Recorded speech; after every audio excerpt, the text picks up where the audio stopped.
Direktur Rumah Sakit Jiwa Aceh terus berkoordinasi dengan pemerintah daerah untuk program eliminasi pasung.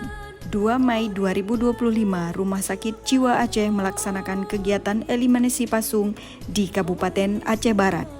Bupati Aceh Barat Tarmizi SP turun langsung ke rumah warga untuk menjemput 6 warga Aceh Barat dengan gangguan jiwa berat. Bupati Aceh Barat mengajak seluruh pihak terkait agar sama-sama berkoordinasi dengan Rumah Sakit Jiwa Aceh untuk menangani kasus-kasus gangguan jiwa. Kita pemerintah Aceh Barat itu memang tidak boleh ada lagi zona ini, harus kita rujuk ke Banda Aceh.